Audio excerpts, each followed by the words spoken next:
Hello guys, welcome all of you and chapter number 4 motion in a plane का सफ़र जारी है class 11th के साथ आपके साथ आप सभी बच्चों के साथ। और रिजल्टेंट एंड रिजोल्यूशन के सारे कॉन्सेप्ट पढ़ लेने के बाद अब हम पहुंचे हैं प्रोजेक्टाइल मोशन के। प्रोजेक्टाइल मोशन की बात हम करेंगे और बड़े इंटरेस्टिंग कॉन्सेप्ट और बहुत ही बेहतरीन न्यूमेरिकल्स के साथ हम इस लेक्चर को खत्म करेंगे। शुरुआत इसकी डेफिनेशन से करेंगे। बहुत बार आप इस फिनोमेनन का यूज करते हैं अपने आसपास। आप अक्सर ऐसा होता है कि किसी हाइट पर खड़े हैं और अपने किसी फ्रेंड को कोई चीज़ फेंक रहे हैं, तो बहुत बार हम इस तरह के फिनोमेनन का यूज करते हैं। दो तरह के प्रोजेक्टाइल मोशन पढ़ेंगे, एक एंगुलर प्रोजेक्शन और एक हॉरिजॉन्टल प्रोजेक्शन। प्रोजेक्टाइल मोशन का क्या मतलब है? पहली बात तो प्रोजेक्टाइल मोशन किसी ऐसी बॉडी का मोशन है जिसको किसी इनिशियल वेलोसिटी से थ्रो कर दिया गया है। आप सभी बच्चे motion in a straight line पढ़कर आए हैं और motion in a straight line से आपने न्यूटन की इक्वेशंस को यूज करना, acceleration, initial velocity, final velocity, time, ये सारे कॉन्सेप्ट्स पढ़े हैं कि acceleration due to gravity during downward motion positive है, ड्यूरिंग अपवर्ड मोशन नेगेटिव है। तो जिस डायरेक्शन में हमने थ्रो किया है वो क्या कितनी वेलोसिटी से थ्रो किया है, इनिशियल वेलोसिटी क्या है, ये सारे कॉन्सेप्ट्स आपने पढ़े हैं। भाई बड़ा ही इंपॉर्टेंट फैक्ट है प्रोजेक्टाइल मोशन। प्रोजेक्टाइल मोशन किस तरह का मोशन है? आप अगर पैराशूट लेकर लैंड कर रहे हैं, ये प्रोजेक्टाइल नहीं है, ये प्रोजेक्टाइल नहीं है, ये फ्री फॉल भी नहीं है। पहली बात आपको फ्री फॉल की याद आए कि पिछले चैप्टर में मैंने आपको फ्री फॉल बताया है। फ्री फॉल मोशन किसे कहते हैं? जब सिर्फ और सिर्फ ग्रेविटेशनल फोर्स लग रहा है, सिर्फ और सिर्फ g 9.8 प्लस या माइनस वाला एक्सेलरेशन काम कर रहा है और कोई जो वो फोर्स नहीं लग रहा है।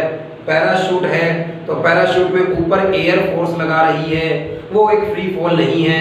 आप अगर प्लेन में जा रहे हैं वो एक फ्री फॉल मोशन नहीं है, या प्लेन लैंड कर रहा है या टेक ऑफ कर रहा है, ये फ्री फॉल नहीं है।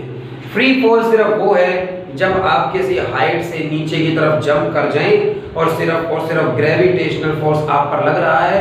एक स्टोन को किसी हाइट से ड्रॉप कर दिया गया है, वो स्टोन नीचे आ रहा है, या एक स्टोन को ऊपर फेंक दिया गया है, वो थोड़ा ऊपर जाता है, रुक जाता है। तो एयर रेजिस्टेंस को भी नेगलेक्ट कर दिया गया, एयर को भी नेगलेक्ट कर दिया गया, उसके बाद वो मोशन फ्री फॉल कहलाया, क्योंकि उसका एक्सेलरेशन ड्यू टू ग्रेविटी के इक्वल लिया गया उसके इसके अंदर। और अब प्रोजेक्टाइल मोशन भी कुछ इसी तरह की बात है भाई, एक तरह का फ्री फॉल मोशन ही है। अगर आपने इनिशियल वेलोसिटी से किसी ऑब्जेक्ट को थ्रो किया है, उसके बाद वो स्पेस में मूव कर रही है, किस डायरेक्शन में मूव कर रही है, कैसा पाथ फॉलो करेगी, उस चीज को समझेंगे यहाँ पर भाई। लेकिन आपने एक ऑब्जेक्ट को कुछ इनिशियल वेलोसिटी के साथ थ्रो कर दिया है और थ्रो करने के बाद वो मूव करेगी, मोशन में रहेगी वो, और सिर्फ उस पर ग्रेविटेशनल फोर्स लग रहा है, उस पर और कोई फोर्स नहीं लग रहा है, कोई पैराशूट नहीं है, कोई रॉकेट नहीं है, कोई इंजन, कोई फ्यूल नहीं है। तो अगर एक ऑब्जेक्ट मोशन में है इनिशियल वेलोसिटी से थ्रो करने के बाद, अगर उस पर और कोई फोर्स नहीं लग रहा है, सिर्फ ग्रेविटेशनल फोर्स है, तो वो प्रोजेक्टाइल मोशन कहलाएगा। तो प्रोजेक्टाइल मोशन सबसे पहले क्या है? प्रोजेक्टाइल मोशन की डेफिनेशन लिख लीजिएगा। प्रोजेक्टाइल मोशन को डिफाइन किया जाए तो प्रोजेक्टाइल मोशन की बात समझेगा सबसे पहले कि it is the motion of a body. It is the motion of a body. It is the motion of a body thrown with some initial velocity. It is the motion of a body thrown with some initial velocity. Thrown with some initial velocity. Thrown with some initial velocity and thereafter मतलब उसके बाद, and thereafter moves under the influence of gravity। moves under the influence of gravity, moves under the influence of gravity without being propelled by, without being propelled by, कोई इसको सहारा नहीं दे रहा है भाई, without being propelled by any engine or fuel, without being propelled by any engine or fuel। ध्यान से इस बात को समझिएगा, क्या कहा गया है आपको? It is the motion of a body thrown with some initial velocity and thereafter moves under the influence of gravity without being propelled by any engine or fuel। ये एक ऐसी ऑब्जेक्ट का मोशन है, ये प्रोजेक्टाइल मोशन एक ऐसी object के motion को कहा गया है जिसको आपने कुछ इनिशियल वेलोसिटी से थ्रो किया है, उसके बाद ये सिर्फ और सिर्फ ग्रेविटेशनल फोर्स के अंडर चल रही है, सिर्फ ग्रेविटेशनल फोर्स। इसके इनिशियल वेलोसिटी तो हमने प्रोवाइड कराई है भाई, इनिशियल वेलोसिटी अपने आप नहीं दी, इनिशियल वेलोसिटी हमने प्रोवाइड कराई है, मैंने इसे थ्रो किया है, थ्रो करने के बाद अब इसके ऊपर सिर्फ ग्रेविटेशनल फोर्स है and it is moving under the influence of gravitational force, और कोई इंजन इसके साथ नहीं है, कोई फ्यूल नहीं है जो इसको मोशन प्रोवाइड करा रहा हो। एक इनिशियल वेलोसिटी से मैंने इसे थ्रो किया है, उसके बाद सिर्फ ग्रेविटेशनल फोर्स इस पर लग रहा है। इस तरह के मोशन को क्या कहा जाएगा? प्रोजेक्टाइल मोशन कहा जाएगा। और मैं वेलोसिटी दो तरीके से प्रोवाइड करा सकता था, मैं दो तरीके से वेलोसिटी प्रोवाइड करा सकता था, डायरेक्शन के अकॉर्डिंग कह रहा हूं। इसलिए प्रोजेक्टाइल मोशन का मतलब तो एक ऑब्जेक्ट जिसे कुछ इनिशियल वेलोसिटी से थ्रो कर दिया गया है, उसके बाद सिर्फ ग्रेविटेशनल फोर्स के अंडर ये मूव कर रही है, तो ये मोशन कैसा कहलाता है? प्रोजेक्टाइल मोशन कहलाता है। और इस प्रोजेक्टाइल मोशन में हम जो पहला केस पढ़ने वाले हैं वो पहला केस है हॉरिजॉन्टल प्रोजेक्शन का। आप हॉरिजॉन्टल डायरेक्शन में थ्रो करेंगे, इसको हॉरिजॉन्टल डायरेक्शन में थ्रो किया है हमने, तो हॉरिजॉन्टल प्रोजेक्शन की बात करेंगे हम भाई, हॉरिजॉन्टल प्रोजेक्शन की बात करेंगे हम। इसके अंदर हॉरिजॉन्टल प्रोजेक्शन किस तरह का होगा, किस तरह का ये मोशन है, सारी बातें मैं आपको समझाऊंगा इस वीडियो में। हॉरिजॉन्टल प्रोजेक्शन की बात आप कुछ इस तरह से समझिएगा।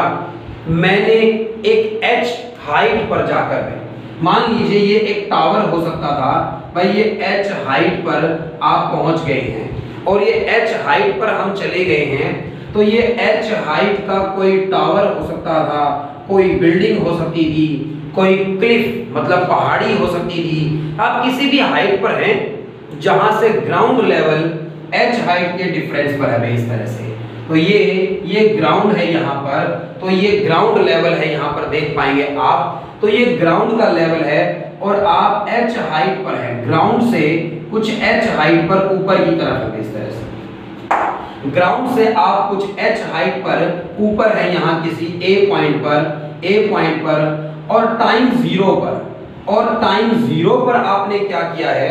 टाइम जीरो पर आपने टाइम जीरो पर इस ऑब्जेक्ट को ऊपर खड़े होकर बिल्कुल हॉरिजॉन्टल डायरेक्शन में थ्रो कर दिया है, बिल्कुल हॉरिजॉन्टल डायरेक्शन में क्या कर दिया आपने? थ्रो कर दिया है। तो ये x एक्सिस की डायरेक्शन में, हॉरिजॉन्टल डायरेक्शन में इनिशियल वेलोसिटी से मैंने थ्रो कर दिया है, तो x में जो वेलोसिटी है वो कितनी मानी गई? u मान ली गई भाई। इस तरह से मैंने एयर रेजिस्टेंस को यहाँ नेगलेक्ट कर दिया है, हर न्यूमेरिकल में एयर रेजिस्टेंस को नेगलेक्ट कर दिया जाएगा, एयर रेजिस्टेंस को नेगलेक्ट कर दिया गया है, यहाँ पर एयर नहीं है मान लीजिए भाई, बिल्कुल वैक्यूम की बात हो रही है। हालांकि प्रैक्टिकली जब आप अपने आसपास इस तरह की चीजें देखेंगे तो हम एयर को नेगलेक्ट नहीं कर पाएंगे। फिलहाल हम फिनोमेनन पढ़ रहे हैं, एयर का क्या इफेक्ट पड़ता होगा मैं आपको बताऊंगा, एयर का क्या इफेक्ट पड़ता होगा मैं आपको बताऊंगा। फिलहाल एयर नहीं है, आप इस बात से समझिए। भाई मैंने किसी h हाइट पर खड़े होकर एक बॉल को या एक ऑब्जेक्ट को या किसी पत्थर को या किसी आदमी को हॉरिजॉन्टल स्पीड से थ्रो किया है भाई इस तरह से, तो मैंने उसे हॉरिजॉन्टल डायरेक्शन में आप अक्सर आप तालाब के किनारे खड़े होकर एक इस तरह से पत्थर लिया होगा आपने और पानी के ऊपर फेंकने की कोशिश की होगी हॉरिजॉन्टली में। जैसे डिस्क भाई, जैसे मान लीजिए डिस्क होती है ना, तो डिस्क खेलने वाला डिस्क फेंकता है इस तरह से, तो डिस्क कैसे फेंकता है, वो डिस्क को इस तरह से पकड़ा है और डिस्क को हॉरिजॉन्टल डायरेक्शन में थ्रो करते हैं भाई इस तरह से। और भाई भगवान श्री कृष्ण का चक्र है और मान लीजिए घूम रहा था और बिल्कुल हॉरिजॉन्टल में आ जाए निकल कर इस तरह से, तो ये एक एग्जांपल है। जनरली आप सोच पाएंगे बहुत सारे एग्जांपल्स आपके पास आ गए हैं।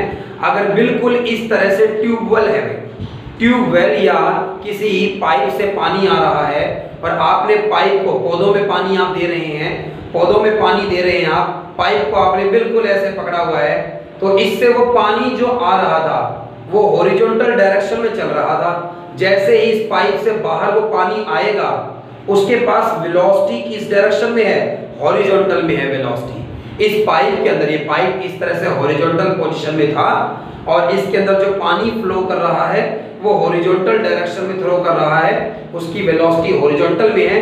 और जैसे ही वो इस माउथ से बाहर आएगा, इसके इस एंड से बाहर आएगा, जैसे ही हॉरिजॉन्टल में वेलोसिटी थी और वो हॉरिजॉन्टल में जाना चाहता था, बट ग्रेविटी भी है नीचे की तरफ, इसलिए कुछ ऐसा पाथ हो जाता है, वो नीचे की तरफ मुड़ जाता है, पैराबोला पाथ फॉलो करता है। तो पानी पाइप से निकलकर कुछ ऐसा पाथ फॉलो करता है। हम समझेंगे इस बात को कि वो क्यों कर रहा है। पहली बात आप ये समझें कि इस ऑब्जेक्ट को मैंने हॉरिजॉन्टल डायरेक्शन में थ्रो किया है, इसलिए ये किस तरह का पैराबोला, इसलिए किस तरह का प्रोजेक्टाइल मोशन है, ये हॉरिजॉन्टल प्रोजेक्टाइल है ये। तो ये हॉरिजॉन्टल प्रोजेक्टाइल है, मैंने इसे हॉरिजॉन्टल डायरेक्शन में थ्रो किया है with some initial velocity u, x में वेलोसिटी दी थी मैंने इसको, और कोई वेलोसिटी नहीं दी भाई मैंने इसको और कोई वेलोसिटी नहीं दी है भाई। x की डायरेक्शन में एयर रेजिस्टेंस को मैंने नेगलेक्ट कर दिया है।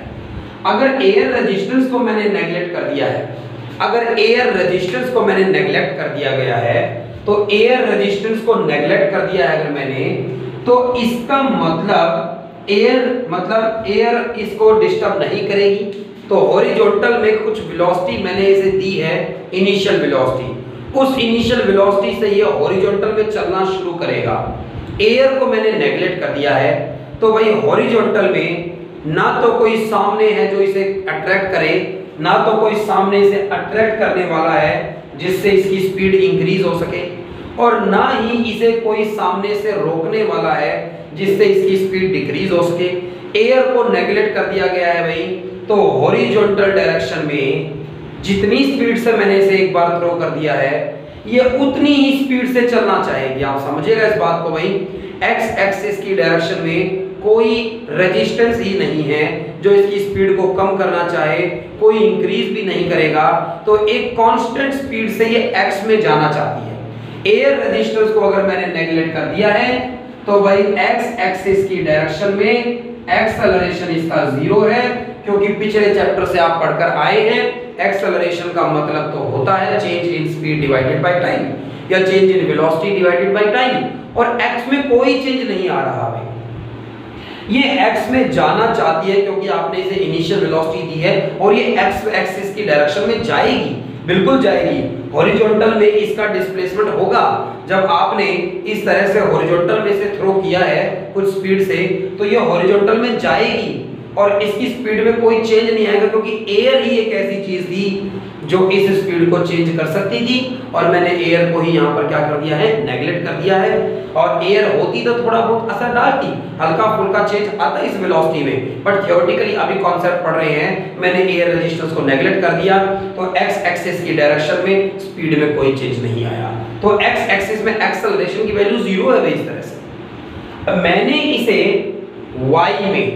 वाई में ना मैंने इसे ऊपर जाने की इजाजत दी थी, ना ही मैंने इसे वाई में नीचे भेजने की कोशिश करी थी, मैंने तो इसे हॉरिजॉन्टली थ्रो किया था।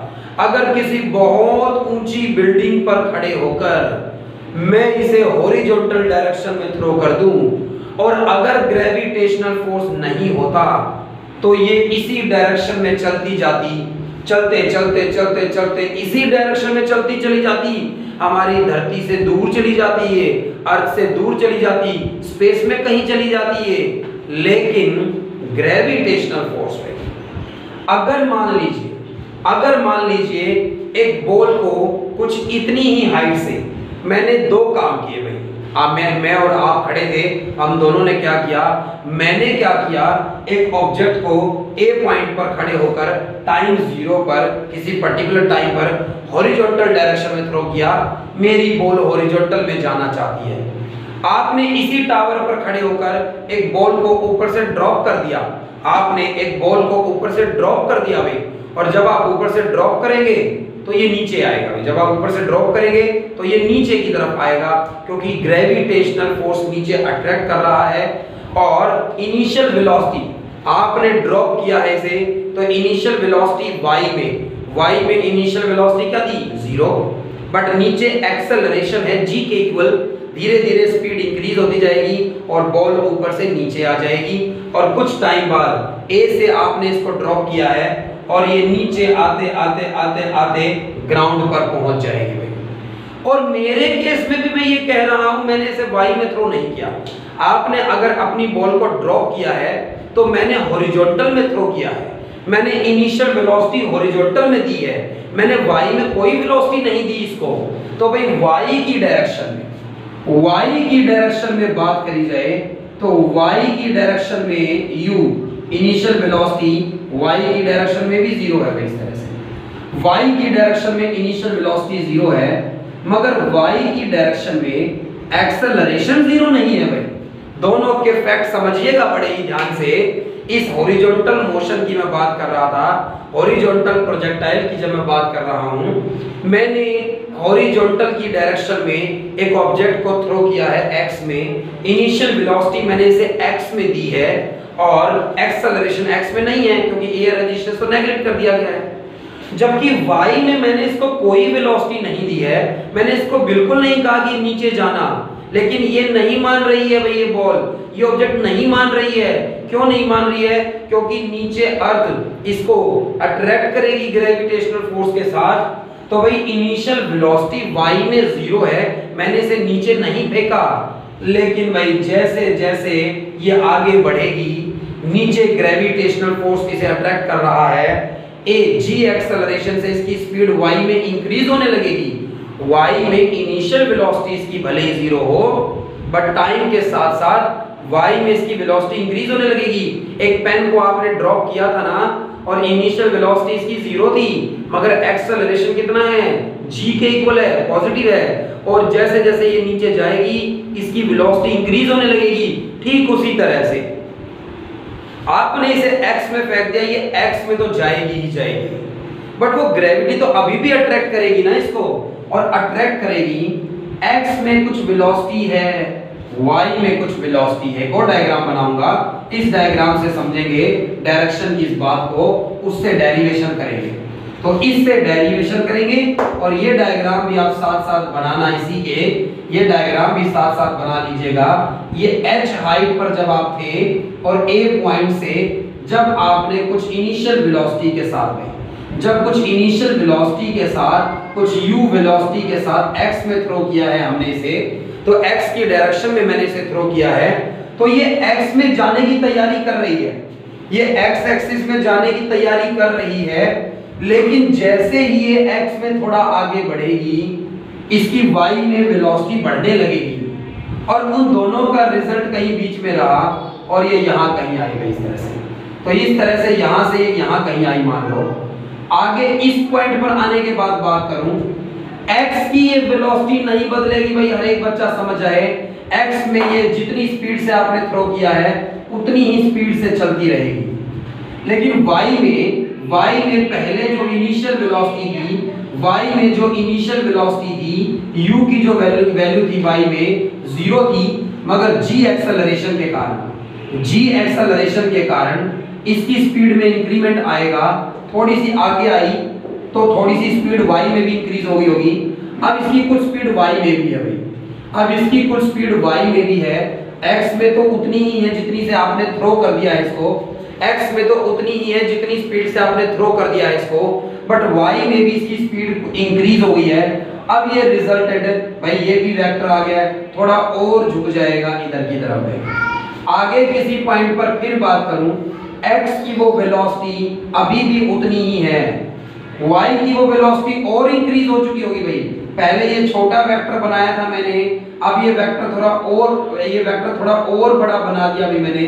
इस वेक्टर को मैंने थोड़ा और बड़ा बना दिया इस तरह से, और इसका रिजल्टेंट और ऐसे हॉरिजॉन्टल में x में तो ये जा ही रही है कांस्टेंट स्पीड से, बट y में इसकी वेलोसिटी इंक्रीज होती जा रही है, तो ये नीचे भी डिस्प्लेस होती जाएगी।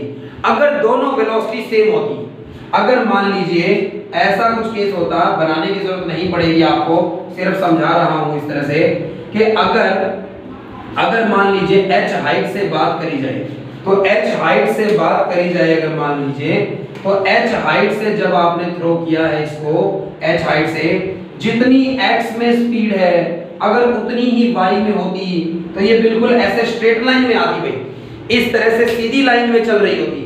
जितनी x में स्पीड है अगर उतनी ही y में स्पीड होती, तो फिर ये बिल्कुल इस तरह से यूं आती भाई, इस तरह से।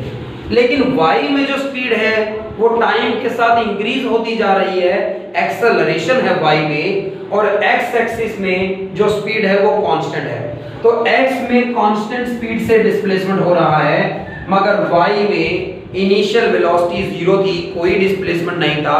थोड़े टाइम के बाद वेलोसिटी इंक्रीज होने लगी और डिस्प्लेसमेंट y में भी होने लगा, और ये डिस्प्लेसमेंट बढ़ता जा रहा है, ये स्पीड बढ़ती जा रही है नीचे चलते वक्त। इसलिए रिजल्टेंट जो वेलोसिटी की डायरेक्शन है, जो नेट वेलोसिटी की डायरेक्शन है, वो y की तरफ घूमती जा रही है, और y की तरफ घूमते घूमते भाई ऐसे चलते जाएं, तो भाई इस तरह से ये मोशन होगा इसका, और इसलिए ये पैराबोला पाथ ट्रेवल करेंगे। ये शेप कैसी है भाई, पैराबोला, ये शेप कैसी है, पैराबोला, ये पैराबोला पाथ ट्रेवल करेगी। इसलिए कोई भी चीज, इसीलिए पाइप से पानी, अगर आपने ट्यूबवेल देखा है, खेत में पानी चल रहा होता है तो ट्यूबवेल को देखा होगा आपने, ट्यूबवेल ऐसे हॉरिजॉन्टल डायरेक्शन में होता है, और ट्यूबवेल से जो पानी है वो हॉरिजॉन्टल डायरेक्शन में आया था। उसकी वेलोसिटी, इनिशियल वेलोसिटी इस पाइप के अंदर से जब पानी इस माउथ से जैसे ही पानी बाहर आया है, सिर्फ और सिर्फ उसकी एक ही वेलोसिटी थी, हॉरिजॉन्टल वेलोसिटी x में थी। बट ग्रेविटेशनल फोर्स नीचे अट्रैक्ट करेगा और वो स्पीड इंक्रीज होती जाएगी y में, इसलिए पाथ कैसा हो जाएगा, पैराबोला। अगर डैम के अंदर पानी स्टोर कर दिया गया है और आप डैम का दरवाजा खोलेंगे तो पानी पैराबोला पाथ में नीचे आकर गिरेगा। अगर आपने एक मटके में पानी भर दिया है और उसमें एक छोटा सा होल कर दिया है, पैराबोला पाथ लेगा भी पानी गिरते वक्त। और ये बहुत सारे एग्जांपल्स है, अभी बारिश हो रही है और छत का पानी आप देखेंगे, ऐसे कोई पाइप है तो इस तरह से पानी गिरेगा आकर भाई। तो हर केस में हम देख रहे हैं कि हॉरिजॉन्टल डायरेक्शन में जब आप थ्रो करते हैं, हॉरिजॉन्टल डायरेक्शन में अगर आप थ्रो करते हैं, तो हॉरिजॉन्टल डायरेक्शन में जो आपने थ्रो किया है, उस हॉरिजॉन्टल डायरेक्शन में आपने थ्रो किया था, लेकिन थ्रो करने पर क्या होने वाला है, थ्रो करने पर y में वेलोसिटी धीरे धीरे इंक्रीज होगी, क्योंकि y में ग्रेविटेशनल फोर्स नीचे अट्रैक्ट करेगा, एक्सेलरेशन है, वेलोसिटी इंक्रीज होती गई और इसकी डायरेक्शन नीचे की तरफ बेंड होती गई, और इसलिए पाथ कैसा हो गया, पैराबोला। जबकि x में वेलोसिटी चेंज नहीं करी है भैया।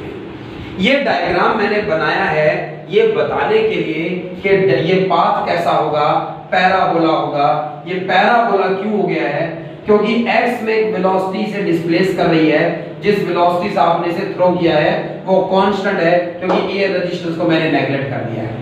बट y में जो वेलोसिटी है वो टाइम के साथ इंक्रीज हो रही है, और उन दोनों का रिजल्टेंट इफेक्ट क्या है कि ये ऑब्जेक्ट जो हॉरिजॉन्टल में थ्रो करेगी, ये हॉरिजॉन्टल में तो जाएगी, ये y में भी जाएगी, और y में इसका डिस्प्लेसमेंट इंक्रीज होने लगेगा, इसलिए इसकी डायरेक्शन भी चेंज होने लगी, और ऐसे करते करते इसने पैराबोला पाथ ट्रेवल किया भाई।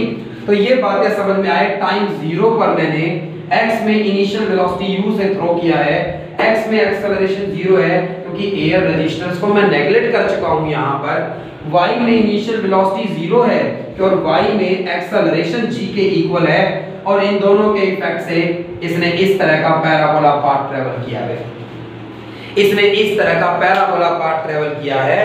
तो ये ए पॉइंट था यहाँ पर और ये ग्राउंड पर, ये जो ग्राउंड पर इस बिल्डिंग के फुट हैं या इस टावर के जो ये फुट हैं वहाँ बी पॉइंट है और ये बॉल जहाँ जाकर गिरी है, ये बॉल जहाँ जाकर गिरी है वो सी पॉइंट हम मान लीजिए।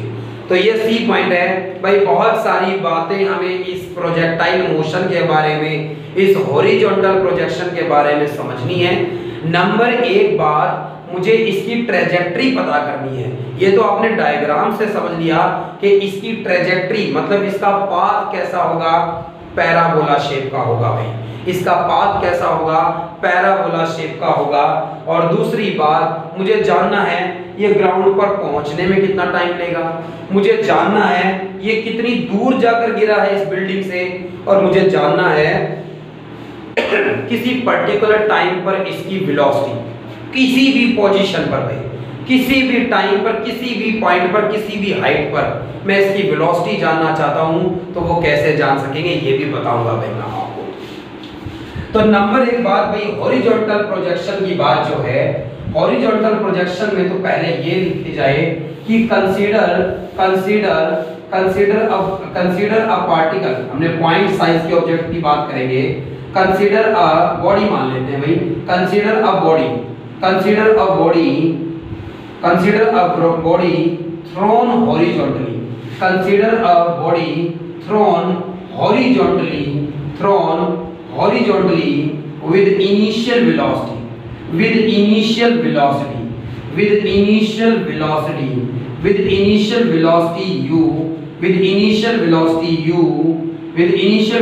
u from the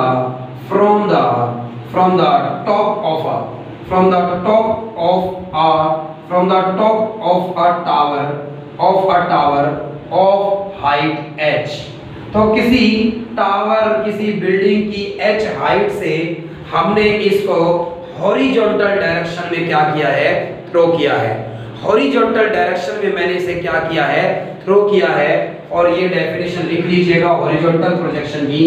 और हॉरिजॉन्टल डायरेक्शन में थ्रो करने के बाद, हॉरिजॉन्टल डायरेक्शन में इस तरह से थ्रो करने के बाद इसका कैसा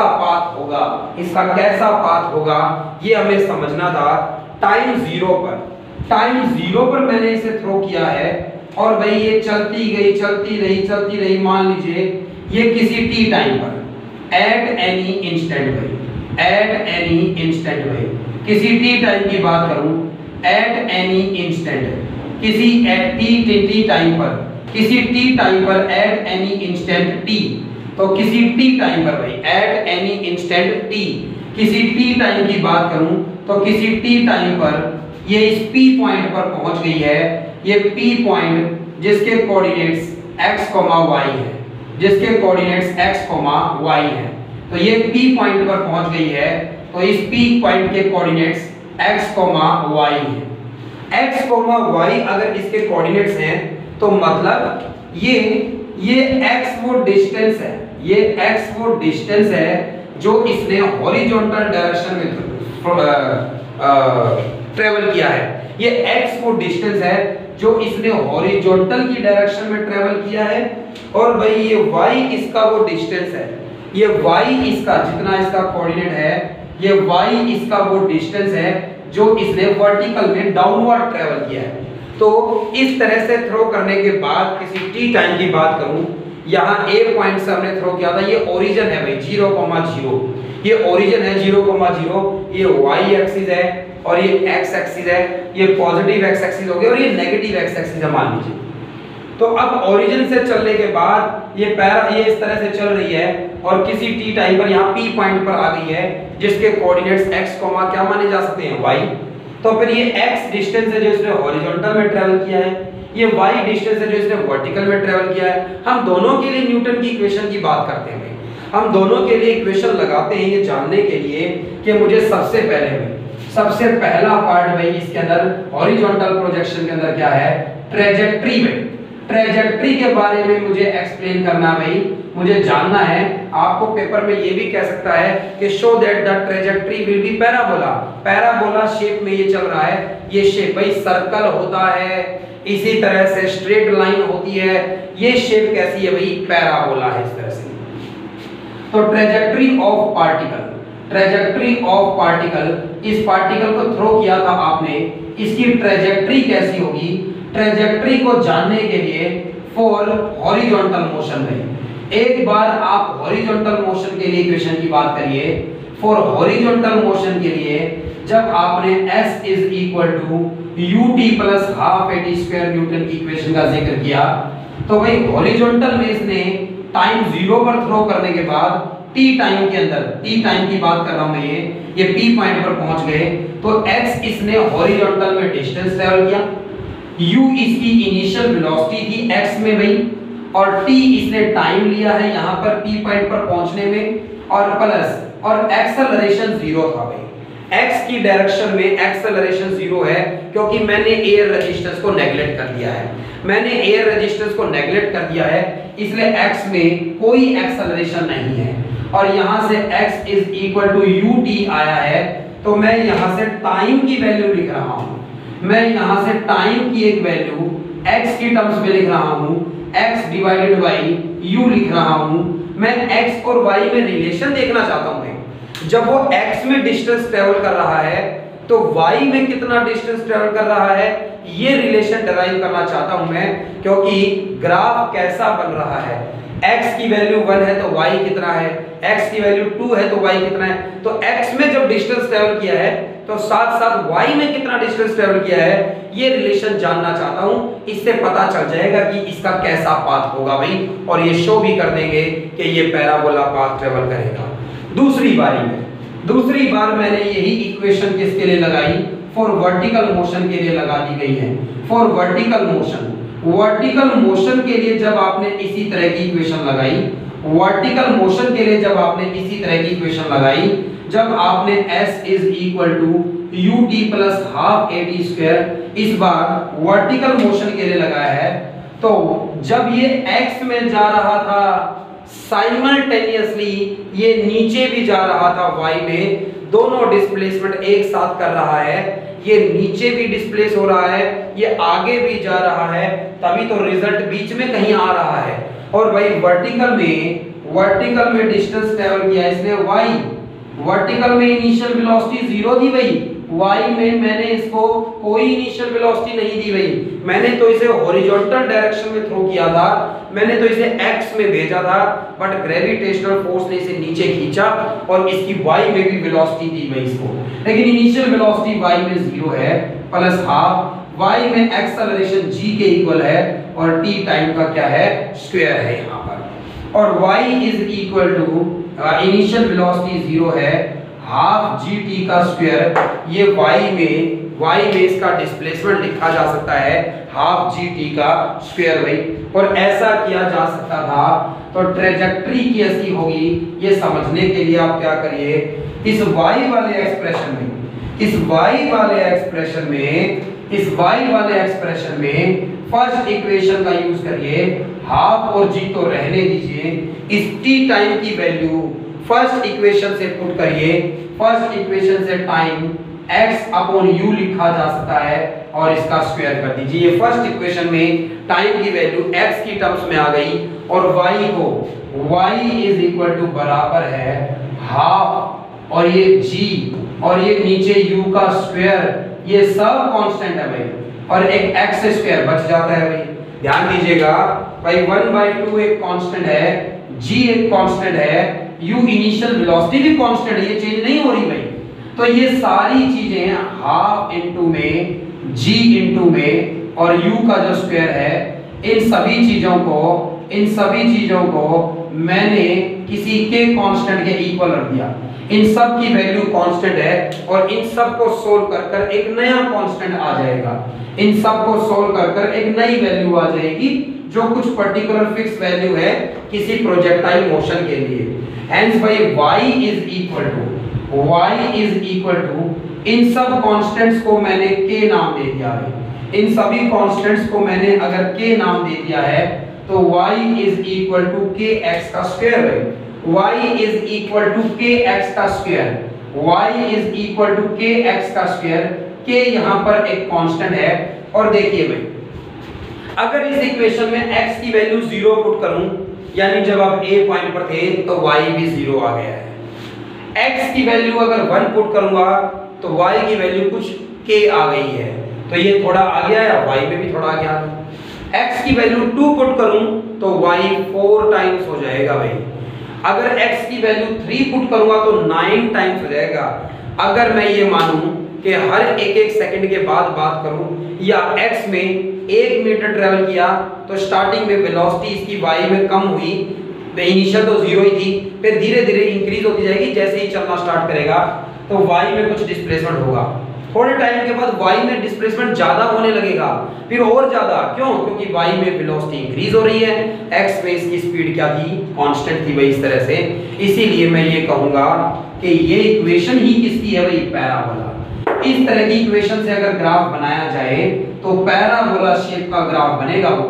तो this is the equation of, भाई आप लिख सकते हैं कि this is the equation of, this is the equation of parabola, this is the equation of parabola, hence trajectory of the particle, hence trajectory of the particle या of the body is parabola। तो ये जो object आप horizontal direction में इस तरह से throw करोगे, ये जो ऑब्जेक्ट जिसे हॉरिजॉन्टल डायरेक्शन में आप इस तरह से थ्रो करोगे, वो कैसा पाथ फॉलो करेगी? पैराबोला पाथ फॉलो करेगी। ये बात हर बच्चे को क्लियर हो गई कि आपने तो x में ही थ्रो किया था इसे, बट y में इसकी वेलोसिटी इंक्रीज होगी टाइम के साथ, और इसलिए इसका पाथ ऐसा हो गया है, ये नीचे ग्राउंड की तरफ, ये y वाली वेलोसिटी की तरफ घूमता जा रहा है। डायरेक्शन भी चेंज कर रहा है, स्पीड भी इंक्रीज होती जा रही है इसकी, बस हॉरिजॉन्टल वाली स्पीड कांस्टेंट है इसकी। हॉरिजॉन्टल में एक्सेलरेशन 0 है इसका, y में इसका एक्सेलरेशन ड्यू टू ग्रेविटी के इक्वल है, और ये नीचे आता जा रहा है भाई। इस तरह से पैराबोला पाथ इसने ट्रेवल किया। ये प्रोजेक्टाइल मोशन है, और मैंने इसके फर्स्ट पार्ट को बताया है आपको। इसमें बहुत सारी चीजें हैं, और ये पहली चीज आपको क्लियर रहे कि भाई पाथ कैसा होगा पैराबोला। जब हॉरिजॉन्टल डायरेक्शन में आपने किसी ऑब्जेक्ट को थ्रो किया है और एयर रेजिस्टेंस को मैंने नेगलेक्ट कर दिया है, तो भाई x में इसकी वेलोसिटी कांस्टेंट है, y में इनिशियल वेलोसिटी 0 थी, x में एक्सेलरेशन 0 है, y में एक्सेलरेशन 0 नहीं है, y में स्पीड बढ़ती जाएगी, x में कांस्टेंट रहेगी। रिजल्ट आएगा कि पैराबोला पाथ इसने ट्रेवल किया है। तो इस तरह के मोशन को हर कोई समझ पाया होगा। बिल्कुल इसे ध्यान से फिर से देखें भाई। पहली बात ये थी कि मैंने इस पे ट्रेजेक्टरी प्रूव करी है कि ट्रेजेक्टरी पैराबोला होगी। दूसरी बात भाई हमें जो बताना है, टाइम ऑफ फ्लाइट बताना है भाई।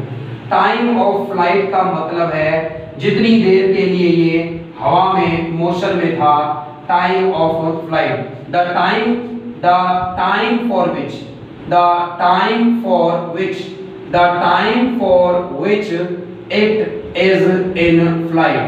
it is in flight is called time of flight कहिए या टाइम पीरियड कहिए भाई।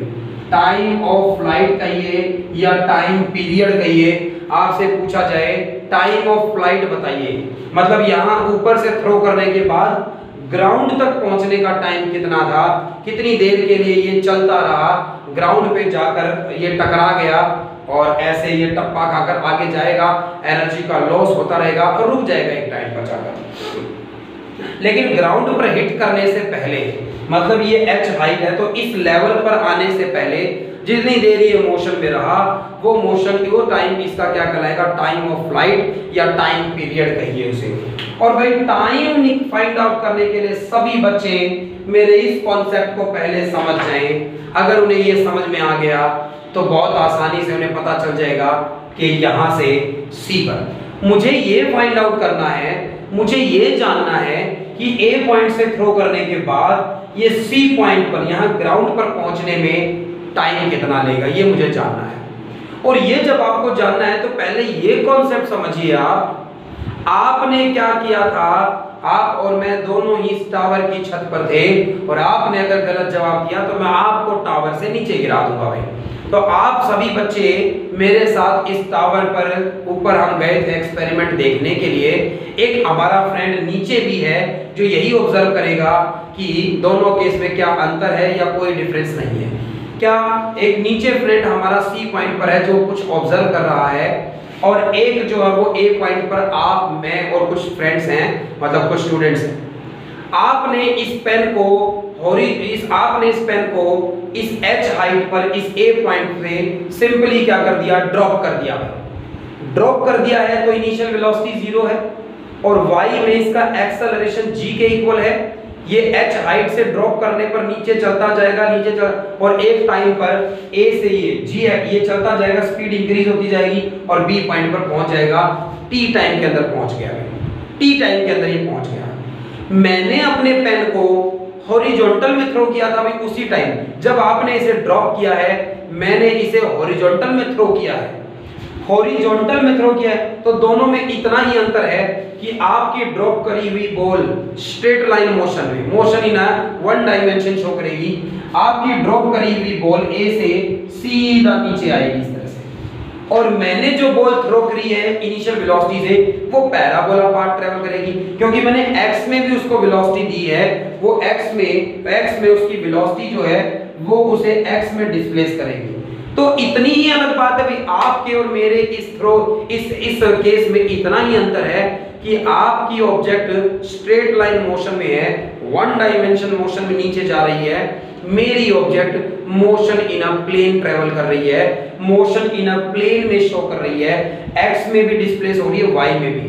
बट ये बताइए, एक्स में ही भेजा है मैंने इसको, ये वेलोसिटी से सिर्फ एक्स में डिस्प्लेस कर सकती है, ये वेलोसिटी से वाई में डिस्प्लेस नहीं कर सकती भाई। ये एक्स में वेलोसिटी दी है तो ये तो एक्स की डायरेक्शन में खींचेगी, इसको वाई में थोड़ी लेकर जाएगी। और जो वाई वाली वेलोसिटी है वो नीचे खींचेगी, वो एक्स में नहीं करेगी। दो इंडिपेंडेंट बातें भाई।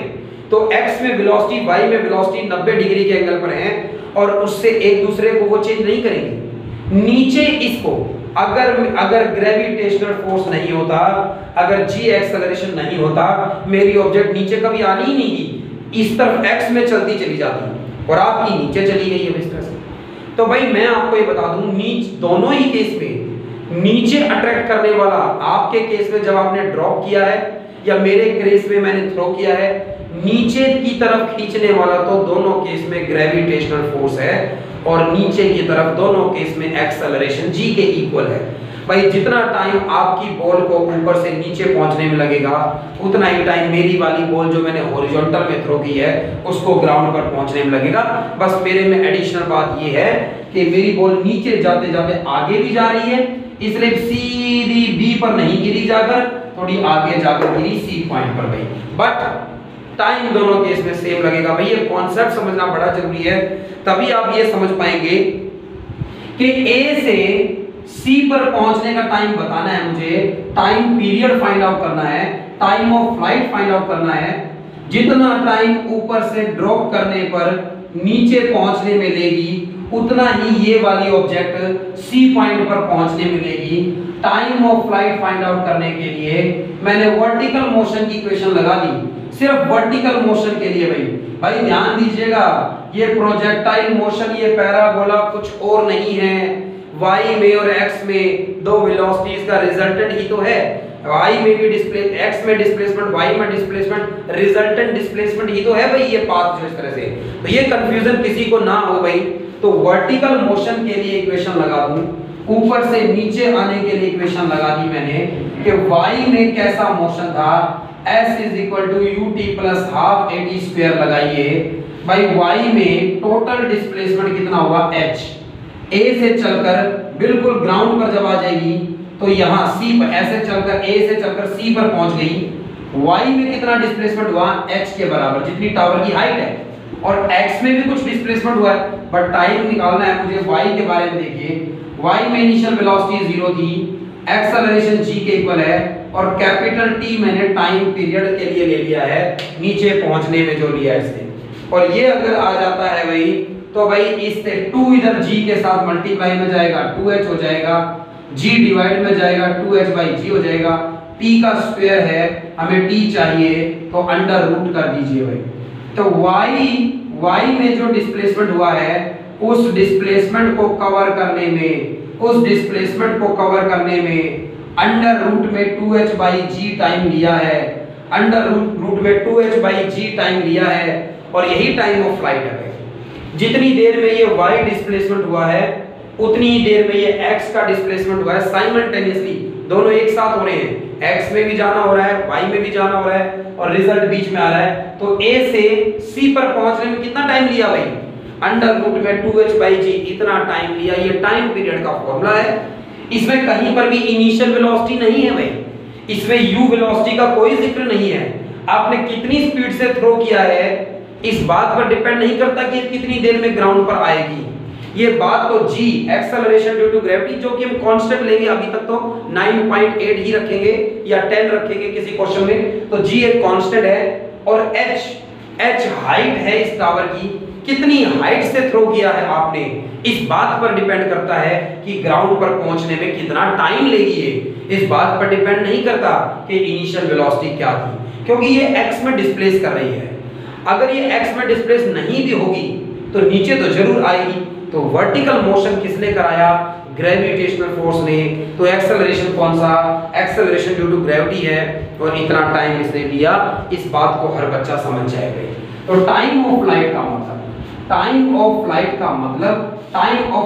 मतलब था कितनी देर के लिए ये अपनी फ्लाइट में रही, या टाइम पीरियड का मतलब है ऊपर से नीचे ग्राउंड तक पहुंचने में इसने कितना टाइम लिया। भाई y में कितना डिस्प्लेसमेंट हुआ? जितनी टावर की बिल्डिंग की हाइट है। और ये x में कितना डिस्प्लेसमेंट हुआ? इस x के डिस्प्लेसमेंट को रेंज कहा जाता है भाई। ये x में इस डायरेक्शन में कितना डिस्प्लेसमेंट हुआ इसका, वो रेंज कहा जाता है भाई। y में कितना डिस्प्लेसमेंट हुआ नीचे, जितनी बिल्डिंग की हाइट है। ये वाली x में जो वेलोसिटी थी ये इसे हॉरिजॉन्टल डायरेक्शन में डिस्प्लेसमेंट करा रही है इसका। तो ये यहाँ ये इस बिल्डिंग के फुट से इस टावर के फुट से थोड़ी दूर जाकर गिरी है यहाँ पर। तो ये हॉरिजॉन्टल डायरेक्शन x में जो डिस्टेंस ट्रेवल किया है इसने ग्राउंड तक पहुंचने तक, तो ग्राउंड पर जाकर जब टकराई है तब तक x में जो डिस्टेंस ट्रेवल किया है उसे हॉरिजॉन्टल रेंज कहा जाता है, उसे हॉरिजॉन्टल रेंज कहा जाता है। तो टाइम ऑफ, पहले हमने ट्रेजेक्टरी को पैराबोला शो किया, फिर मैंने ऊपर से नीचे पहुंचने का टाइम बताया है। अब मैं बता रहा हूं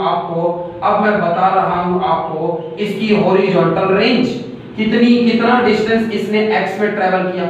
भाई x में जो डिस्टेंस ट्रैवल किया है उसे रेंज कहते हैं। और भाई u वो इनिशियल स्पीड है। x में जो स्पीड है u, जिससे आपने थ्रो किया था इसको, उस स्पीड ने डिस्प्लेसमेंट कराया है इधर। और जितनी देर इसने ग्राउंड तक पहुंचने में लगी है उतने ही टाइम में ये डिस्प्लेसमेंट कराया गया है। तो u स्पीड से हॉरिजॉन्टल में ये चल रही है और कितने टाइम के लिए चलती रही? कैपिटल T टाइम में। जितनी देर में ग्राउंड पर पहुंचेगी, जब तक ग्राउंड पर नहीं पहुंचेगी x में चलती ही रहेगी, y में भी चलती रहेगी। तो x में जो ये डिस्टेंस ट्रैवल किया इसने, रेंज जो है वो क्या होगी? x में स्पीड कितनी है और इनटू में कितने टाइम की बात कर रहे हैं भाई। तो टाइम क्या है? टाइम पीरियड है। अभी पिछली बार फाइंड आउट किया भाई, अंडर रूट में 2h/g। तो रेंज कितनी दूर जाकर गिरेगी ये, उसका फॉर्मूला है u अंडर रूट में 2h/g। तो इनिशियल वेलोसिटी कितनी है इस पर रेंज डिपेंड करती है भाई। आप जितनी ज्यादा स्पीड से थ्रो करेंगे ये उतनी दूर जाकर गिरेगी। जितनी ज्यादा स्पीड से थ्रो करेंगे हॉरिजॉन्टल में ये उतनी दूर जाकर गिरेगी। बट ग्राउंड पर पहुंचने का टाइम दोनों केस में क्या रहेगा भाई? सेम रहेगा। दो अलग अलग स्पीड से अगर हॉरिजॉन्टल में थ्रो किया गया है मगर हाइट दोनों का अगर सेम है तो ग्राउंड पर पहुंचने का टाइम दोनों में सेम रहेगा। बस जिसमें स्पीड ज्यादा होगी उसमें हॉरिजॉन्टल रेंज भी ज्यादा होगी, ज्यादा दूर जाकर गिरेगी। इस तरह से इतनी बात हर किसी को क्लियर हो गई। ये टाइम पीरियड की बात भी हर किसी को क्लियर रहे तो कि टाइम ऑफ फ्लाइट और ये हॉरिजॉन्टल रेंज हुई। और लास्ट बात में चौथी बात जो है वो इस तरह के हॉरिजॉन्टल प्रोजेक्टाइल में क्या देखेंगे? हॉरिजॉन्टल डायरेक्शन में आपने थ्रो किया था, जब आपने थ्रो किया था ए पॉइंट पर टाइम 0 पर, इनिशियल वेलोसिटी सिर्फ और सिर्फ x में थी। इनिशियल वेलोसिटी सिर्फ और सिर्फ x की डायरेक्शन में थी, u वेलोसिटी थी कुछ, y में कोई वेलोसिटी नहीं थी इसकी। जैसे जैसे लेकिन आगे बढ़ना स्टार्ट करेगी y में वेलोसिटी इंक्रीज होने लगेगी और उनका एक रिजल्टेंट आपको शो करा जा रहा है। किसी भी पर्टिकुलर टाइम पर इस पूरे मोशन के वक्त भाई टाइम आपके थ्रो करने के 1 सेकंड बाद इसकी वेलोसिटी कितनी है, आपके थ्रो करने के 2 सेकंड बाद कितनी है, जब ये ग्राउंड पर जाकर टकराएगी, जब ग्राउंड पर जाकर कोलिजन करेगी, ग्राउंड से टकराएगी, तब इसकी स्पीड कितनी रही होगी, किस डायरेक्शन में रही होगी, ये बताना है आपको। तो इसलिए वेलोसिटी बतानी है भाई, आपको बतानी है वेलोसिटी एट एनी इंस्टेंट भाई, किसी भी टाइम पर इसकी वेलोसिटी कितनी रही होगी, वेलोसिटी एट एनी इंस्टेंट भाई। तो किसी भी पर्टिकुलर टाइम पर इसकी वेलोसिटी कितनी होगी भाई पहली बात तो किसी भी पर्टिकुलर टाइम पर इसकी वेलोसिटी क्या होगी भाई, इसकी वेलोसिटी की डायरेक्शन तो हर एक पॉइंट पर चेंज होती जा रही है। यहाँ ए पॉइंट से जब आपने थ्रो किया तो सिर्फ और सिर्फ हॉरिजॉन्टल डायरेक्शन में थी, बस वहां से निकलते ही y में वेलोसिटी इंक्रीज होने लगी, रिजल्टेंट आने लगा, यानी किसी भी पॉइंट पर इसकी वेलोसिटी कितनी है, आप उस पॉइंट पर एक टेंजेंट डालिए हमें, किसी भी पॉइंट पर इसकी वेलोसिटी कितनी है। अगर इस P पॉइंट की बात करूं कि यहाँ इसकी वेलोसिटी कितनी है, तो ये जो शेप बन रही है, कर्व बन रहा है भाई, सर्कल पर एक टेंजेंट डालते थे ना आप जैसे, तो ये एक पॉइंट है और इस पॉइंट पर एक टेंजेंट डालिए। जिस डायरेक्शन में ये टेंजेंट आपने डाला है वही वेलोसिटी की डायरेक्शन है, जिस डायरेक्शन में आपने ये टेंजेंट डाला है वही वेलोसिटी की डायरेक्शन है भाई। तो ये v वेलोसिटी इस P पॉइंट पर टेंजेंट डाला, ये इसकी वेलोसिटी की डायरेक्शन है। और ये जो इसकी वेलोसिटी है इस टाइम पर, ये एक्चुअल में दो वेलोसिटी का रिजल्टेंट बन रहा है भाई। क्या ये एक बार मैं रब कर देता हूं थोड़ा स्पेस बनाए रखने के लिए, आप लिख लेना। इस P पॉइंट पर, ये जो P पॉइंट था यहाँ पर, इस P पॉइंट पर इसकी वेलोसिटी इस डायरेक्शन में है, तो एक्चुअल में इस P पॉइंट पर इसकी एक हॉरिजॉन्टल में वेलोसिटी है, इसकी एक हॉरिजॉन्टल में वेलोसिटी है x में, जो उतनी ही है जितनी से आपने इसे थ्रो किया था, क्योंकि वो कांस्टेंट है, क्योंकि एयर रेजिस्टेंस हम नेगलेक्ट कर चुके हैं।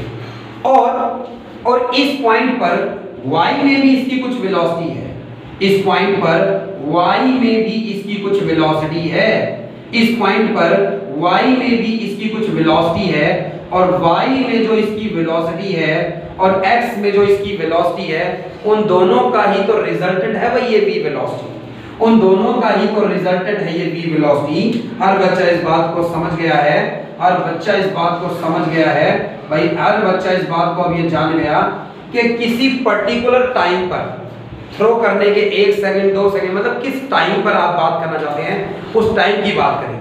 तो किसी भी पर्टिकुलर टाइम पर कहीं भी इस पूरे मोशन में किसी भी पॉइंट पर किसी भी पोजीशन पर आपको इस पार्टिकल की वेलोसिटी बतानी है अगर v, तो v वेलोसिटी कैसे पता चली, इस पर टेंजेंट डालिए पहली बात तो। और ये वेलोसिटी क्या है, x में जो इसकी वेलोसिटी है इनिशियल वेलोसिटी जिससे आपने थ्रो किया था, और y में इसकी एक वेलोसिटी है जो टाइम के साथ इंक्रीज होती जा रही है, उन दोनों का क्या है ये रिजल्टेंट है भाई। तो y में x में जो वेलोसिटी है वो तो वही है जो पहले थी, वो तो पता है हमें। ये y में वेलोसिटी कितनी होगी भाई, y में इनिशियल वेलोसिटी क्या थी 0, और y में वेलोसिटी इंक्रीज होती जा रही है, तो किसी t टाइम पर y में वेलोसिटी कितनी होगी वो हम जानेंगे किसी t टाइम पर भाई। ये जो v वेलोसिटी है इसकी किसी पर्टिकुलर टाइम पर v वेलोसिटी, ये एक्चुअल में दो वेलोसिटीज का रिजल्टेंट है, एक इसकी x में वेलोसिटी और एक इसकी y में वेलोसिटी, और इन दोनों का ये रिजल्टेंट है, इन दोनों का ये रिजल्टेंट है। ये x में जो वेलोसिटी है v से डिनोट कर देते हैं भाई, तो x में जो वेलोसिटी है वो तो कांस्टेंट है, u के इक्वल है जितनी इनिशियल थी, और y में जो वेलोसिटी है वो टाइम के साथ इंक्रीज होती गई है। तो ये रिजल्टेंट वेलोसिटी जो इसकी है ये x वाली वेलोसिटी का स्क्वायर प्लस y वाली वेलोसिटी का square plus 2ab cos theta होता था। थीटा इन दोनों के बीच में 90 है, एक हॉरिजॉन्टल में एक वर्टिकल है, cos 90 में 0 हो गया। तो दो वेक्टर्स जब 90 के एंगल पर होते हैं तो उनका resultant a square plus b square लिखवाया है स्पेशल केस मैंने आपको। और x में जो ये वेलोसिटी है भाई, ये x वाली वेलोसिटी तो इनिशियल वेलोसिटी के इक्वल है, बट ये y में वेलोसिटी कितनी है, और इसके लिए आप y के लिए इक्वेशन लगाते हैं y v is equal to u plus a t। तो y में वेलोसिटी कितनी होगी, y में इनिशियल वेलोसिटी की थी, y में एक्सेलरेशन कितना है और t टाइम की बात करें तो भाई y में वेलोसिटी किसी टाइम पर कितनी होगी, इनिशियल वेलोसिटी तो y में 0 थी, g एक्सेलरेशन से ये वेलोसिटी नीचे इंक्रीज हो रही है और किसी t टाइम की आप बात करना चाहते हैं तो y में जो वेलोसिटी है उसे g मल्टीप्लाई में t लिख सकता हूं। ये y में जो वेलोसिटी है ये g मल्टीप्लाई में t लिखी जा सकती है कि भाई g एक्सेलरेशन और t टाइम पर बात। तो किसी पर्टिकुलर इंस्टेंट पर वेलोसिटी कैसे फाइंड आउट करेंगे आप, x में जो वेलोसिटी है वो u इनिशियल वेलोसिटी है और y में वेलोसिटी किसी पर्टिकुलर टाइम पर कितनी हो जाएगी और आप g का और t का स्क्वायर y में वेलोसिटी g मल्टीप्लाई में t होगी किसी टाइम पर और वो फाइंड आउट करेंगे आप। फाइंड आउट करने के बाद ये रिजल्टेंट वेलोसिटी आएगी कि किसी पर्टिकुलर टाइम पर कितनी वेलोसिटी है इस पार्टिकल की ड्यूरिंग द प्रोजेक्टाइल मोशन, वो इतनी वेलोसिटी है। और ये वेलोसिटी किस डायरेक्शन में है, ये जो v वेलोसिटी है इसकी रिजल्टेंट हॉरिजॉन्टल के साथ कितना एंगल बनाया है, हॉरिजॉन्टल के साथ कितना एंगल बनाया बीटा, हॉरिजॉन्टल के साथ कितना एंगल बनाया बीटा। तो उस बीटा एंगल की वैल्यू बताकर हम डायरेक्शन भी बता दिया करेंगे कि कितनी वेलोसिटी से ये पार्टिकल चल रहा है इस वक्त और कितना एंगल हॉरिजॉन्टल के साथ बना रहा है डायरेक्शन बताने के लिए।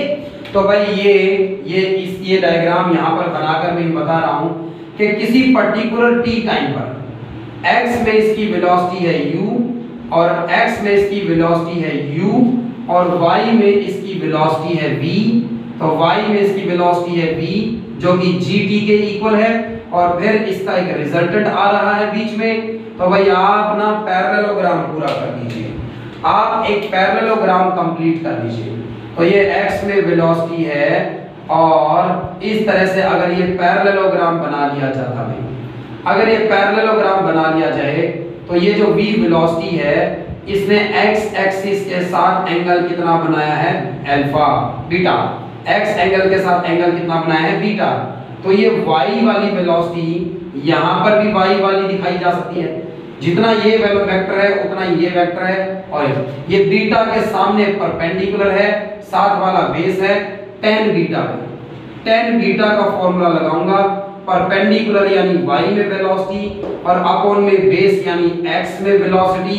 और भाई यहाँ से आप हर बार बीटा की वैल्यू फाइंड आउट कर एंगल बता सकेंगे। भाई आप बीटा की वैल्यू फाइंड आउट कर एंगल बता सकेंगे कि कितने एंगल पर है ये वेलोसिटी है। इस तरह से that's all about the horizontal projection. में आपसे क्या पूछा जा सकता है, आपको कहा जा सकता है कि पाथ को पैराबोला प्रूव करिए, आपको कहा जा सकता है कि पाथ को पैराबोला प्रूव करिए, आपको कहा जा सकता है कि भाई टाइम ऑफ फ्लाइट बताइए, आपको कहा जा सकता है हॉरिजॉन्टल रेंज कितनी दूर जाकर गिरेगी और आपको ये कहा जा सकता है कि किसी पर्टिकुलर टाइम पर इसकी वेलोसिटी क्या होगी वो बता दीजिए। भाई इन सारे कॉन्सेप्ट्स को क्लियर किया अभी मैंने आपको, दो न्यूमेरिकल्स के साथ इस वीडियो को खत्म करूंगा, दो न्यूमेरिकल्स के साथ इस वीडियो को खत्म करेंगे और आगे बढ़े। इस लेक्चर में आपने पैराबोला पाथ प्रोजेक्टाइल मोशन के बारे में समझा है और ये प्रोजेक्टाइल कैसा था, हॉरिजॉन्टल प्रोजेक्शन, जब आपने हॉरिजॉन्टल डायरेक्शन में थ्रो किया है।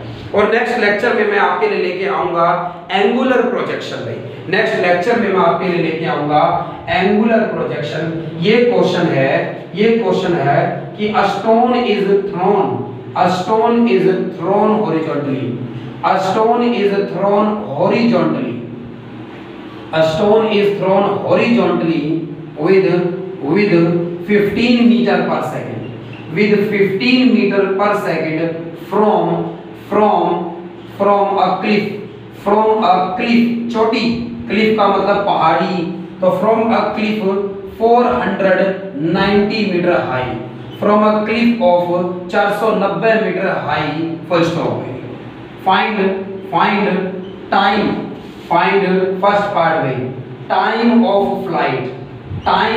फ्लाइट बताइए, ग्राउंड पर पहुंचने में कितना टाइम लेगी, नंबर 2 बात हॉरिजॉन्टल रेंज बताइए भाई, हॉरिजॉन्टल रेंज बताइए कितनी दूर जाकर गिरेगी। नंबर 3 बात वेलोसिटी, नंबर 3 बात velocity with which it hit the ground, it hits the ground.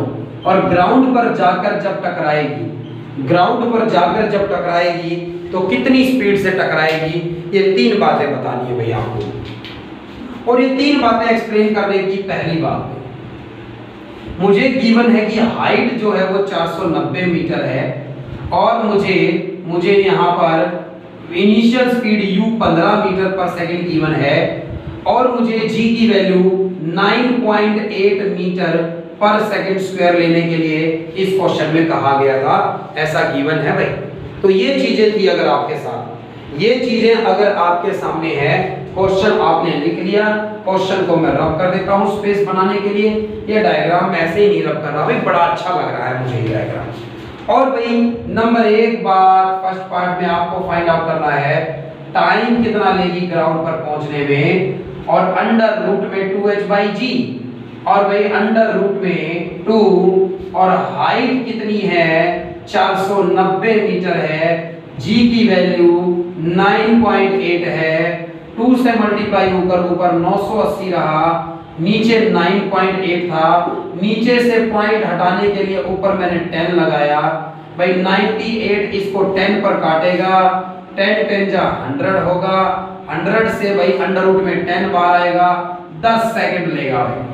490 metre की हाइट से, 490 मीटर की हाइट से जब आपने हॉरिजॉन्टल डायरेक्शन में प्लेन इस स्टोन को थ्रो किया था तो इसमें 10 सेकंड का टाइम लिया है ऊपर से चलकर ग्राउंड पर पहुंचने के लिए। यहाँ ये पहाड़ी थी, मान लीजिए ये ऊंची बिल्डिंग थी कोई, इससे आपने ये आगे कितनी जाकर गिरा, ये रेंज कितनी हो रही इसकी, तो ये रेंज बतानी है हमें। और ये रेंज बताने के लिए, ये रेंज की वैल्यू बताने के लिए मैंने रेंज का फॉर्मूला लगाया u अंडर रूट में 2h/g, मतलब हॉरिजॉन्टल में स्पीड कितनी है u, और वो कितनी है भाई 15। ये अंडर रूट में 2h/g क्या है, टाइम ही तो है जो कि 10 सेकंड आया है। तो 15 मीटर पर सेकंड की स्पीड से, डायग्राम की जरूरत नहीं है बनाने की, बट ये बना हुआ इसी में बता देंगे, 15 मीटर पर सेकंड की स्पीड से x में डिस्प्लेसमेंट कराता जा रहा है और 10 सेकंड तक करता रहा, 10 सेकंड बाद ग्राउंड पर टकराया जाकर। तो 10 सेकंड में x में कितना डिस्टेंस ट्रेवल किया होगा भाई, x में स्पीड कितनी थी भाई 15, और भाई टाइम कितना लिया 10, 150 मीटर भाई 150 मीटर दूर जाकर गिरेगी, 150 मीटर दूर जाकर गिरेगी, 10 सेकंड आया है टाइम ऑफ फ्लाइट, और 150 मीटर दूर जाकर गिरेगी ये पत्थर 150 यहां से 150 मीटर दूर जाकर गिरा भाई। और रही बात भाई इसकी वेलोसिटी की, रही बात इसकी वेलोसिटी की, अब बात आती है इसकी वेलोसिटी की कि वेलोसिटी कितनी रही है, वेलोसिटी कितनी रही इसकी। तो वेलोसिटी कितनी रही इसकी, मान लीजिए किसी पर्टिकुलर टाइम पर इसकी वेलोसिटी का फॉर्मूला हमें पता है और हमें बतानी है ग्राउंड पे टकराने की वेलोसिटी। तो ग्राउंड पर टाइम 0 पर थ्रो किया था, 10 सेकंड बाद ग्राउंड पर पहुंच गया, ये तो अभी टाइम पीरियड फर्स्ट पार्ट में फाइंड आउट किया है। 10 सेकंड में ग्राउंड पर पहुंच गया है, तो थ्रो करने के 10 सेकंड बाद वेलोसिटी कितनी है यही तो बताना है भाई। ग्राउंड पर कितनी स्पीड से टकराया है जाकर ये बताना है हमें। ग्राउंड पर पहुंचने में 10 सेकंड का टाइम लिया है, ग्राउंड पर पहुंचने में 10 सेकंड का टाइम लिया है, तो ग्राउंड पर पहुंचने में 10 सेकंड का टाइम लिया है, तो 10 सेकंड के बाद की ही तो वेलोसिटी पूछ रहा है भाई, 10 सेकंड के बाद की ही तो वेलोसिटी पूछ रहा है इसका मतलब। तो ग्राउंड पर कितनी वेलोसिटी से टकराया वो वेलोसिटी बतानी है। तो ग्राउंड पर 10 सेकंड का टाइम लगा है पहुंचने में, तो 10 सेकंड के बाद की वेलोसिटी पूछ रहा है भाई। तो v velocity at t is equal to 10 second के बाद वेलोसिटी पूछ रहा है। तो v इज इक्वल टू बराबर है अंडर रूट में इनिशियल वेलोसिटी x में वेलोसिटी का स्क्वायर और gt का स्क्वायर, वही इस तरह से, और v इज इक्वल टू बराबर x में वेलोसिटी की 15 का स्क्वायर कर दो, g की वैल्यू 9.8, 10 सेकंड के बाद की बात हो रही है इस तरह से। भाई 15 का स्क्वायर होता है 225 और भाई ये 98 हो जाएगा और 98 का स्क्वायर होता है 9604 भाई। इसे ऐड कर लीजिएगा भाई 5 और 4 9 और ये 2 और ये 8 और ये 9 और इसका भाई अंडर रूट आप जो फाइंड आउट कर देना, मैग्नीट्यूड आ जाएगा मीटर पर सेकंड में। इतने मैग्नीट्यूड से जाकर कोलिजन होगा और कितने एंगल पर होगा ये भी बता सकते हैं आप। एक्स एक्सिस पे वेलोसिटी है 15, वाई में वेलोसिटी जी मल्टीप्लाई में टी की वैल्यू कितनी आई भाई 98 आई है। इस तरह से मतलब वाई में वेलोसिटी कितनी है और एक्स में वेलोसिटी कितनी है, उनका रिजल्टेंट था ये v वेलोसिटी और इसने बीटा एंगल बनाया था। तो ये 10 बीटा जब ग्राउंड पर जाकर टकराएगी तो ये एंगल कितना था हॉरिजॉन्टल के साथ ग्राउंड पर जब टकराई तो y में वेलोसिटी अपॉन में x में वेलोसिटी, y में वेलोसिटी 98 हो चुकी है ये gt की वैल्यू जो है और x में 15 थी और हमें इस तरह की वैल्यू पर एंगल भी नहीं पता भाई। नहीं पता तो आप लिख दीजिएगा beta is equal to 10 inverse 98 upon में 15 भाई, 98 अपॉन में 15 भाई। तो इतने एंगल पर टकराएगी और इतने मैग्नीट्यूड से टकराएगी। ये बात आपको क्लियर रहे भाई। ये बात आपको थोड़ा सा कंपैरिजन करने के लिए मैंने एक बार फिर क्वेश्चन दिया भैया। मैंने एक बार फिर क्वेश्चन आपको दिया भाई। मैंने आपको ये कहा 490 मीटर की हाइट से 98 मीटर पर सेकंड की स्पीड से थ्रो किया मैंने। 490 मीटर की हाइट से 98 मीटर पर सेकंड की स्पीड से हॉरिजॉन्टल में एक ऑब्जेक्ट को थ्रो किया है। g की वैल्यू 9.8 लेने के लिए कहा गया है आपको। और नंबर एक बात फिर से आपसे ये पूछा है भाई टाइम ऑफ फ्लाइट क्या रहेगा। भाई बहुत सारे बच्चे ऐसे होंगे जो लाइव क्लास पे फटाफट कमेंट कर देते इस बात पर, कैलकुलेशन करने की भी जरूरत नहीं। पिछले क्वेश्चन में और इस क्वेश्चन में मैंने इनिशियल वेलोसिटी चेंज की है। पहले 15 मीटर पर सेकंड थी, अब 98 कर दी है। स्पीड पर तो टाइम डिपेंड ही नहीं करता, ग्राउंड पर पहुंचने का टाइम तो सिर्फ हाइट पर डिपेंड करता है। हाइट इस बार भी 490 मीटर है जो पिछली बार थी और इसलिए टाइम ऑफ फ्लाइट जो होगा अंडर रूट में 2h/g का पिछले क्वेश्चन की तरह वैल्यूज दोबारा वही रहेगी। g की वैल्यू 9.8, हाइट 490 मीटर, ग्राउंड पर पहुंचने में इस बार भी कितना टाइम लेगा भाई ये 10 सेकंड्स लेगा भाई। चेंज क्या होगा, चेंज वेलोसिटी में आ जाएगा और चेंज आया हॉरिजॉन्टल रेंज में भाई, क्योंकि रेंज का फॉर्मूला था u अंडर रूट में 2h/g। कितनी वेलोसिटी से थ्रो किया भाई 98 से 10 सेकंड में कितनी दूर जाएगी 980 मीटर दूर जाकर गिरेगी। तो ये पहले 15 से थ्रो किया था तो 150 मीटर दूर जाकर गिर गई थी। इस बार स्पीड 98 तो और दूर जाकर गिरेगी 980 मीटर दूर जाकर गिर गई भाई इस तरह से। तो ये रेंज की बात समझ में आया आप सभी को। और तीसरी बात भाई वेलोसिटी जिससे ग्राउंड पर जाकर टकराएगी, तो ग्राउंड पर टकराने की वेलोसिटी फिर से इनिशियल वेलोसिटी 98 का स्क्वायर और g मल्टीप्लाई में t, तो 99.8 है g की वैल्यू। 10 सेकंड में ग्राउंड पर और उसका स्क्वायर कर दूं तो भाई इनिशियल वेलोसिटी 98 का स्क्वायर प्लस ये भी 98 का स्क्वायर हो गया।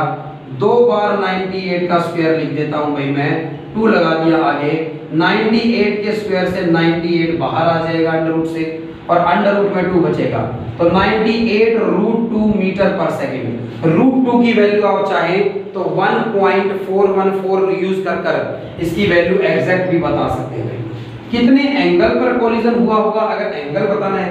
वेलोसिटी का ये मैग्नीट्यूड आ गया, वेलोसिटी का ये मैग्नीट्यूड आ गया और मैं डायरेक्शन भी बताना चाहता हूं तो 10 बीटा बताना चाहता हूं कि जब ग्राउंड पर इसने कोलिजन किया तो हॉरिजॉन्टल के साथ कितनी एंगल बन रहा था। तो y में वेलोसिटी अपॉन में x में वेलोसिटी और भाई 10 बीटा इज इक्वल टू बराबर y में वेलोसिटी हो चुकी है 98 भाई और x में इनिशियल वेलोसिटी भी 98 की। ये वैल्यूज तो हर बच्चा जानता है। अगर 10 की वैल्यू 1 आ रही है तो इसका मतलब एंगल 45 डिग्री रहा होगा भाई। तो 45 डिग्री के एंगल पर x एक्सिस के साथ 45 तो यानी y के साथ भी 45 बना रही थी। वेलोसिटी की डायरेक्शन जब ग्राउंड पर जाकर कोलिजन हुआ। तो ये बात हर बच्चे को, हर किसी को क्लियर रहे भाई, ये कॉन्सेप्ट सारे मजेदार थे। यहाँ से आपको एक और कॉन्सेप्ट पता चलता है, जब x में वेलोसिटी और y में वेलोसिटी इक्वल हो चुकी होती है तो 45 का एंगल बन रहा होता है भाई। या फिर उल्टा कह दिया जाए, आपको कहा जाए कि 45 का एंगल बन रहा है, तो बताइए y की वेलोसिटी कितनी होगी? उतनी ही होगी भाई जो x की है, और x की तो वही है जिससे आपने थ्रो किया है, वो नहीं चेंज होगी भाई। इस तरह से भाई आप प्रोजेक्टाइल के बहुत सारे क्वेश्चंस को टैकल करेंगे। ये लेक्चर आपको मिलने के साथ साथ इस पर बहुत सारे क्वेश्चंस मैं आपको भेज रहा हूँ, बहुत सारे क्वेश्चंस आपको मिलेंगे और आप बहुत प्रैक्टिस करिए ताकि अगला प्रोजेक्टाइल आप बहुत बढ़िया तरह से समझ सकें। तब तक गाइस पढ़िए, मेहनत करिए, इसके बहुत सारे न्यूमेरिकल्स, कॉन्सेप्चुअल क्वेश्चंस करिए, जिसको हम नेक्स्ट क्लास में डिस्कस करेंगे अगर कोई भी डाउट आपको रहता है तो। Thanks guys.